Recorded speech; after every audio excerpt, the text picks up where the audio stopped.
Rabi'u Musa Kwankwaso ya yi sukuwarsa da zamiyarsa yayin da ya ce gwamnatin Buhari ba ta damu da halin da 'yan Najeriya ke ciki ba, kuma ya ƙara ya koka ya buga da cewar amma dai mai sauraro, idan wannan shine farkon shigowarka wannan tasha tamu mai albarka, to ka danna mana subscribe sannan ka danna mana ƙararrawa domin ci gaba da kasancewa tare da mu.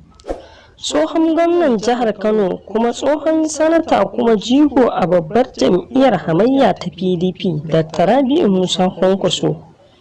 ya yi kira da gwamnatin shugaba Muhammadu Buhari da ta janye ƙudurinta na baya-bayan nan akan ƙarin kuɗin man fetur da kuma ƙarin kuɗin wutar lantarki, inda ya ce za su ƙara jefa al'ummar ƙasa cikin wani mawuyacin hali. Sannan ya ce kamata ya yi a mai da hankali wajen magance hanyoyin da kuɗaɗe ke zurarewa ta hanyar banza da wofi.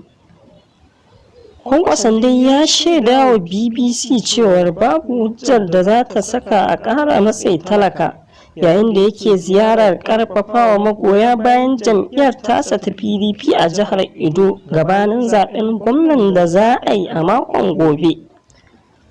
Ya ƙara da cewa ƙasashe da dama a yanzu haka babu inda hankalinsu ya karkata sai yadda za su yi su rage wa man talakar raɗaɗin zafin ciwon da wannan cuta ta haifar ta coronavirus. Amma sai gashi a Najeriya a daidai wannan lokacin an shigo da duka na ƙarin man fetur da kuma wutar lantarki da kuma sauran abubuwa marasa daraja. Duk wanda ke cikin wannan ƙasa ya san da cewar wannan ba lokaci ne na ƙarawa talaka farashi ba, don haka ma'anar wannan shine sabuwar yunwa da kuma sabuwar matsalar tsaro da kuma sabon rashin aikin yi ga 'yan ƙasa da dai matsaloli ire-ire da za su biyo bayan wannan mataki na gwamnatin Buhari. Duk dai in ji Dr. Rabi'u Musa Kwankwaso,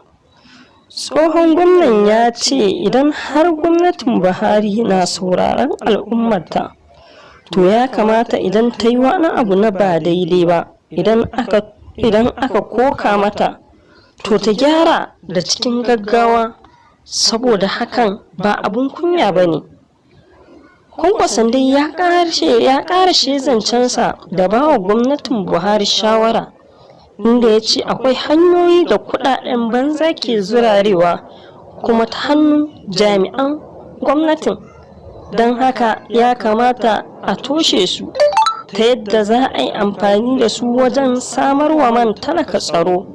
da kwanciyar hankali mai inganci. Amma ba zai yiwu a ci gaba da matse talaka ba ya rasa da me zai ji, duk da tsadar shinkafar da ake ciki, ga fatara, ga yunwa, ga talauci. To amma an zo ana ƙoƙarin yunƙurin ƙara mai farashi akan man fetur da kuma wutar lantarki.